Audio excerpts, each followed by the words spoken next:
Hello and welcome to Inclusive Plug powered by RECONOMY. In this episode, we are exploring how RECONOMY, together with its partners, are refining the service delivery mechanism of public employment agencies in the Western Balkan region, pivotal public intermediaries within the labor market. I'm joined by a distinguished panel of speakers. With me are Alicia Marguerie, Senior Economist for Social Protection and Jobs at the World Bank, Bojana Mumin, representative of Helvetas in the frame of RECONOMY, and Per Lindberg, project manager at the Swedish Public Employment Agency. Welcome, everyone.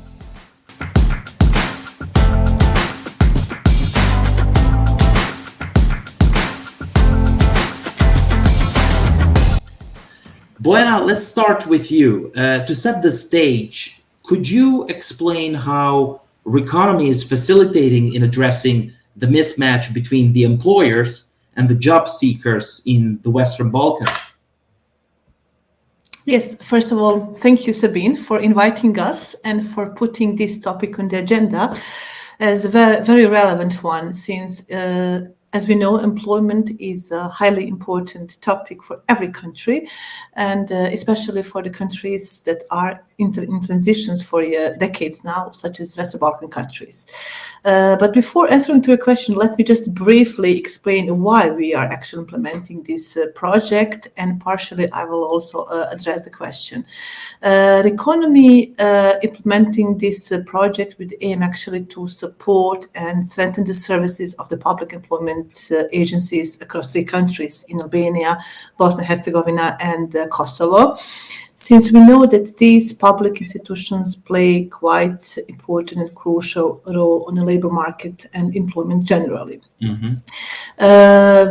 Oftenly, not only in the Western Balkan countries, but we are facing with the problems and issues of a mismatch between let's say educational sector and the jobs on demand for one hand, and then we have a situation that job seekers find themselves in the situation where they cannot create evidence-based decision on their careers and the job opportunities.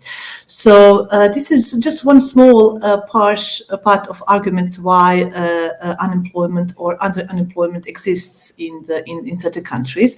So with the economy and with this program, actually now I'm coming back to your question, Sabine, we are trying actually to improve the services of public employment agencies by providing them opportunities for improving the labor market information systems, for improving the digital services, for capacity buildings, because the services that they provide actually are also very much related to the human resource capacities. So people working with the people working for the people to find better jobs and better employment opportunities.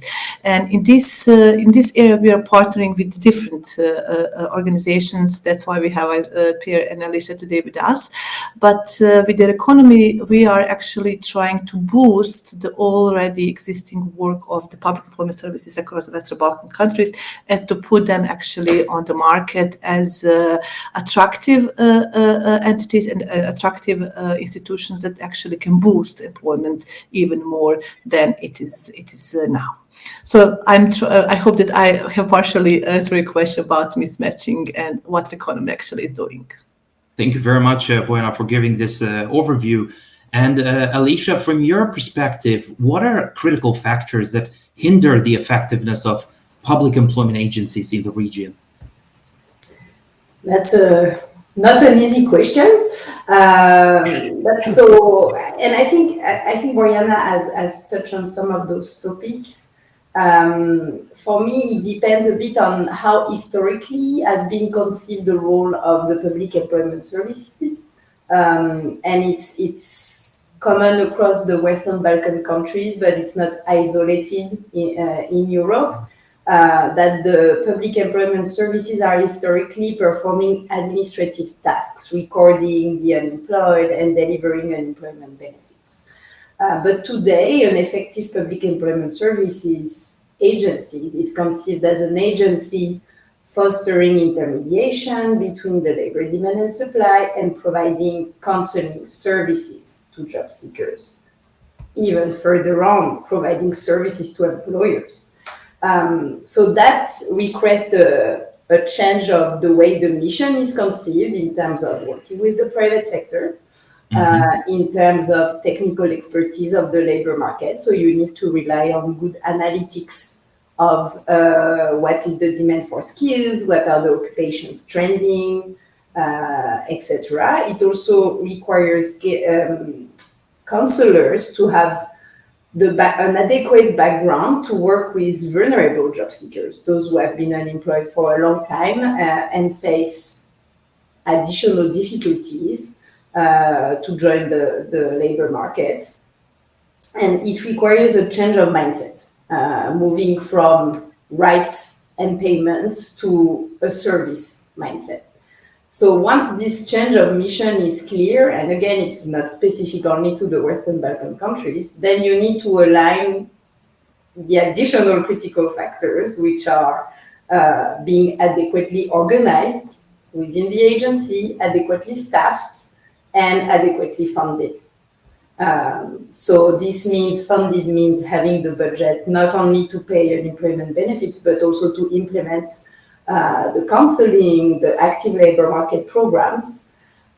It can mean to revise your business processes to work more effectively and be supported by technology in doing profiling, in doing referrals, and it also means adequate training of the counselors.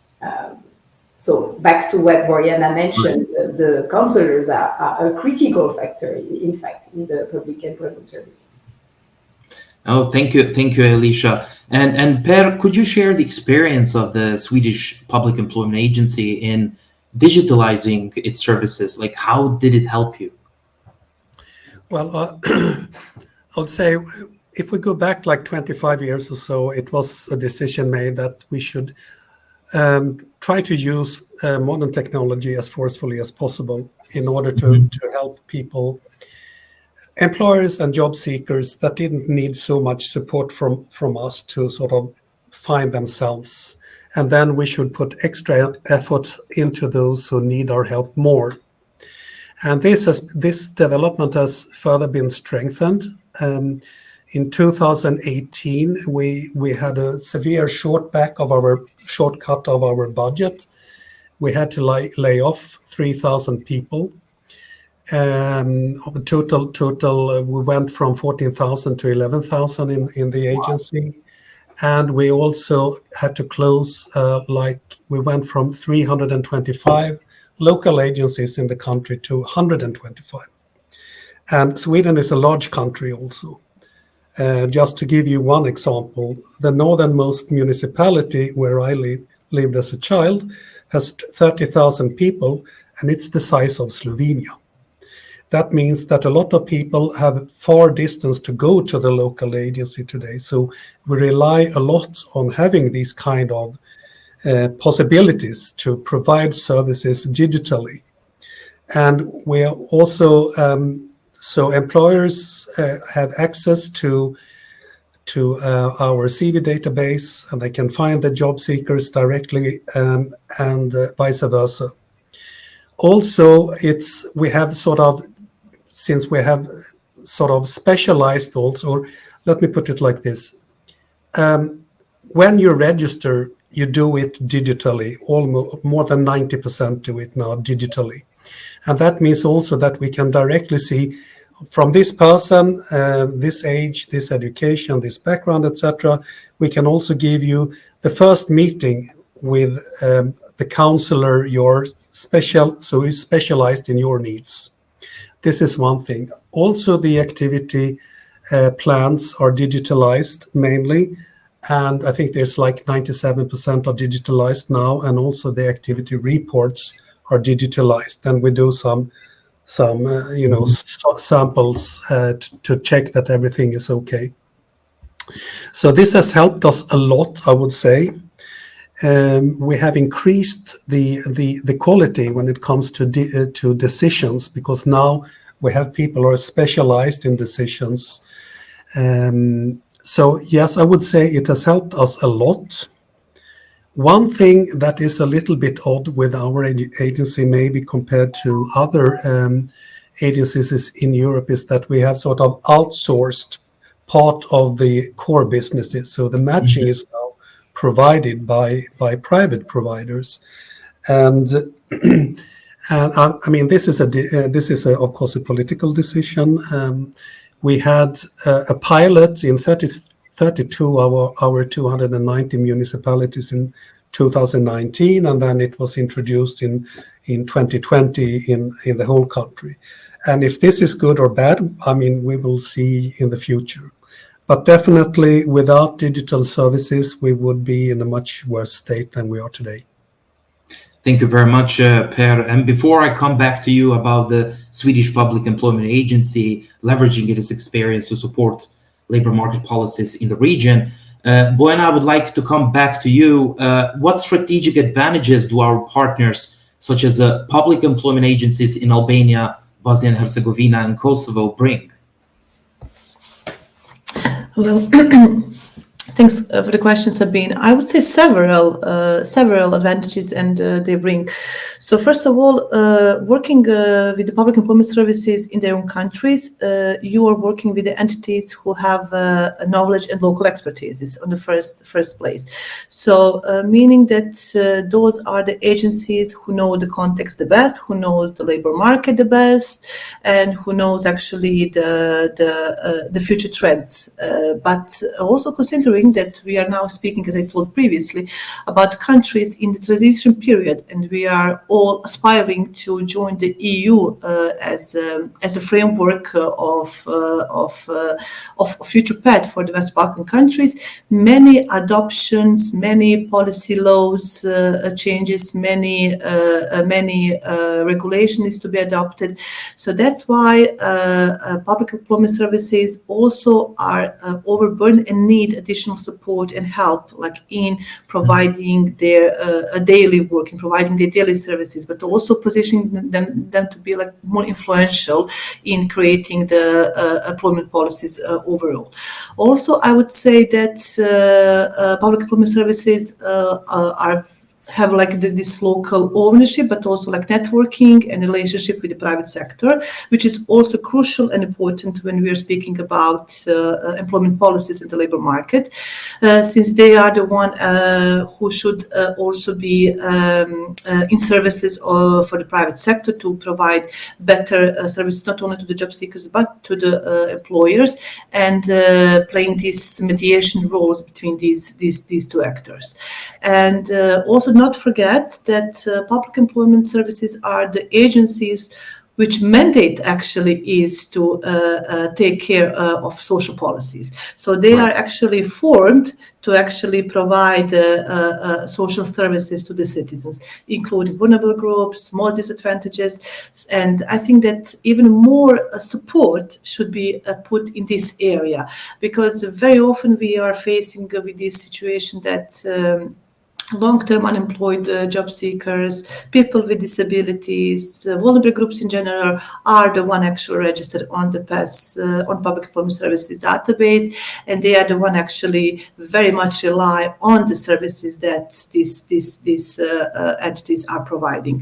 So coming back to your question, Sabine, I think that these are actually the main arguments and main factors that local public employment services can bring actually in one system, and they are actually the one who are owning the process and should actually be fostered even more to provide even better services in future.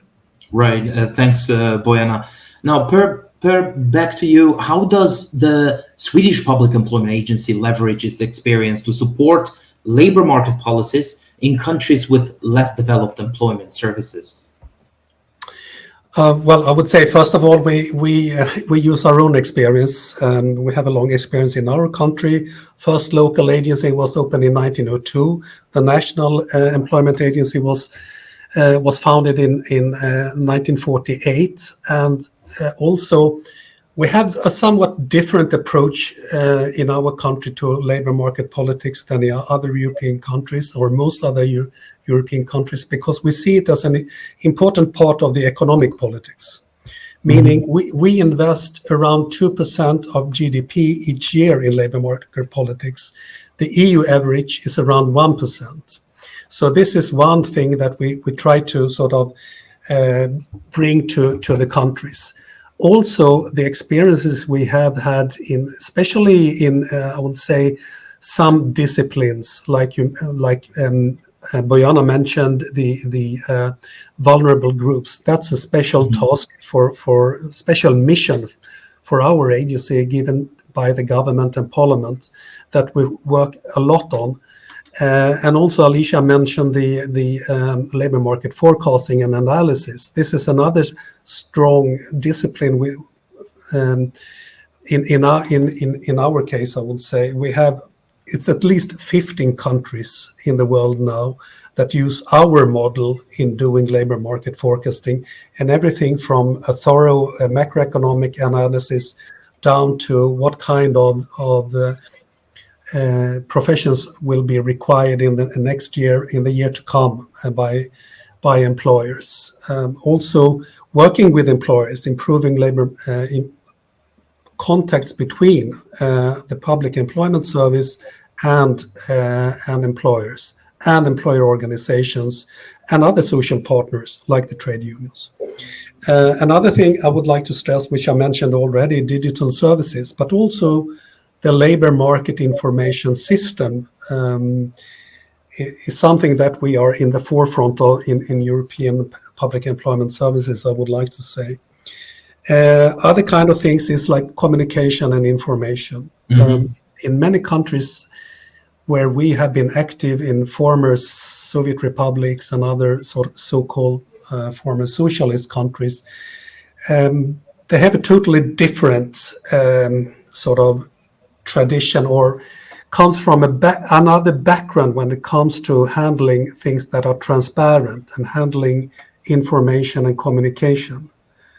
And we take great pride that we were the first country to ban censorship, which we did already in 1766. So we have a transparency principle, which is more than 250 years old. And this is something that we want to sort of bring to our colleagues as well. Thank you, Per, for this. And Alicia, how do you perceive supporting the digitalization of services of public employment agencies contributes to better job opportunities in the Western Balkan region? Yeah, so that's an interesting question, because we just covered the way digitalization was used in Sweden. And in a way, in the Western Balkans, it should go the same way. Digitalization is an enabler. So in the short run, it's not gonna create new opportunities. It would rather, we would expect that it would just facilitate transitions for jobs that are already there and for job seekers who are already there. Now, if we make this transition more efficient, faster, and maybe potentially better match people and vacancies together, then we are in a better equilibrium. So in a win-win situation, if I can say, for candidates and employers. So what does it mean in the short run? It means enabling registration online, profiling being maybe made online, supporting the matching with AI, or less maybe complex algorithm, but at least helping the counselors in their daily job through technology. In the case of Sweden, and correct me, Per, if I'm wrong, this is also a way to reach more isolated places, so that online services can be provided in municipalities that are far away from the employment offices, which can also be relevant for the Western Balkans. Now, there is always a drawback, which is also those people who are more vulnerable, that Bojana emphasized, that this is now also one of the main target groups. We need to ensure that they are digitally literate, and there are in-person options that still exist for those who would not be able to use those online services. But if digitalization is done the right way, it could also free a lot of time from the counselors who don't need to spend so much time on tasks that can be not necessarily automated, but helped through technology. And so overall, we would expect, so for the employment services to be more cost efficient. We would expect employers to be more attracted by using the employment services if it's easier to use and if it provides better services. And usually online is a way to make services more user-friendly. And from the job seeker experience, a job search experience that is smoother, faster, cheaper, because you don't have to go physically here and there, and richer because you can access more content online, for example, soft skills training, CV development, etc. We would expect that in the end, the whole experience is better. Now, again, it's not like better job opportunities in the sense that there will be job creation, but better job opportunities in the sense that maybe you end up in a job that matches better your preferences, your background, or that you had access to more, you had knowledge of more opportunities than before. Than the before, which is walking to the employment office and looking at paper ads. Oh, thank you, Alicia.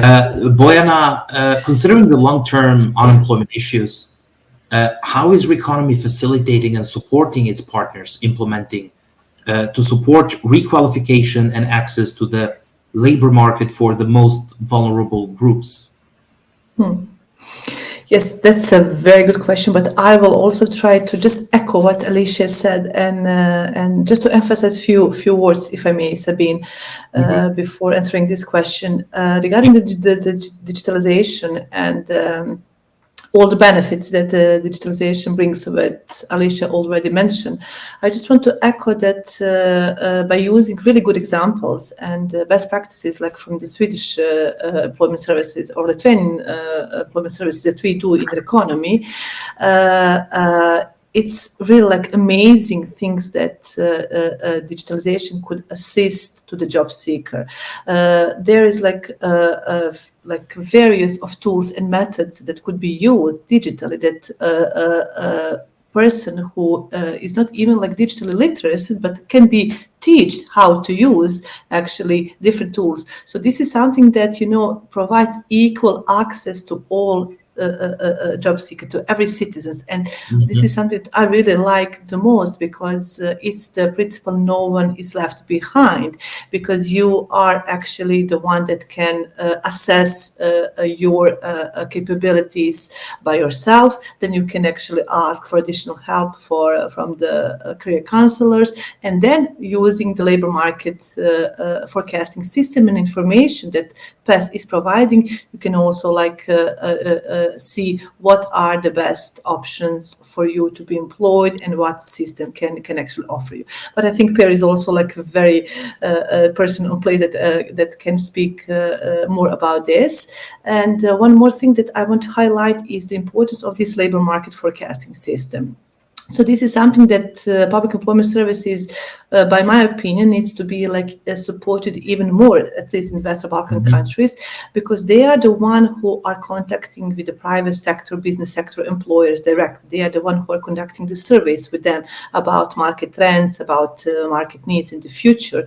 So based on these analysis and these researchers that are done by the PESs, some of these analysis and recommendations could be taken by different systems, like by the educational system, by the labor system, for the creation better policies in general. So this is something that public employment service has the power to do, and they are actually entitled to do. And also by the using the digital services in this area could also put them on the position to be attractive and more influential, if I may say. So having said this, this, as I told already, RECONOMY, with the support by the Swedish Public Employment Services, is trying actually to focus on the job seekers who are long-term unemployed person, because as I already said, they are mainly registered in database of the agencies, and by providing better counseling services to them, by providing access to the information. Sometimes access to the information is crucial, because if you have like the right information on the job trends, on the needs, on the education like additional education that some agency provides, you are already in advanced position to actually provide for yourself a better employment opportunity. So with a set of our activities that RECONOMY actually implements through this project, this is the main aim actually, to reach out to the most disadvantaged groups and most vulnerable groups, including women, youth, and others as well. Oh, thank you, Bojana. And Sweden is known for its focus on sustainable and inclusive job markets. Now, Per, back to you. How does the Swedish Public Employment Agency integrate these principles into RECONOMY in the Western Balkans?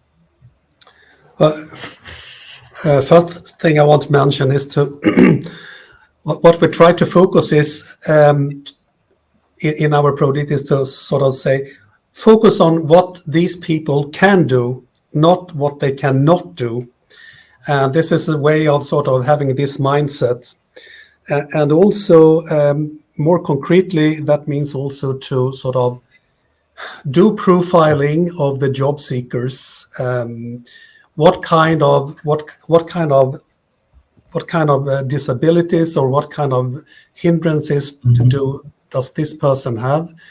Is he or she motivated or not? And if not, then there are some tools in order to help people get motivated to be more actively job seeking. We also have we work with different kind of active measures, not only with wage subsidies, which I know is widely practiced in the Western Balkans, but also other tools. And also when it comes to a project which is a certain period of time and maybe limited resources and so forth, we should focus on specific number target groups in the projects. And there's something that the local agencies could choose. If that should be people with seeing hindrances, hearing disabilities. We have been working in some countries with ex-convicts, for example, right, or people with psychological problems. And as Bojana mentioned, long-term unemployed could also be one focus group or target group. That we know that from our own experiences, that this is something that gives result. And we also have a certain work psychological tool, which is called the Pathfinder, that we will introduce in the Western Balkans. We use it in our own agency, and we used it in 2018, 2019 in a project in Belarus also, and it was very successful. So I'm really thrilled about having it in the Western Balkans as well. And that brings us to the close of another insightful episode of Inclusive Plug powered by RECONOMY. Thank you to our esteemed speakers, Alicia, Bojana, and Per, for sharing your valuable insights on addressing mismatches, but also digitalizing employment services and fostering sustainable labor markets. We hope this discussion has provided our viewers with a deeper understanding of the challenges and innovations driving the regional labor market. Stay tuned for our next episode, where we'll dive into another pressing topic that shapes the economic and social landscapes of the countries where RECONOMY works. Don't forget to subscribe to Inclusive Plug, and thank you for watching. And until next time, keep making a difference in your communities.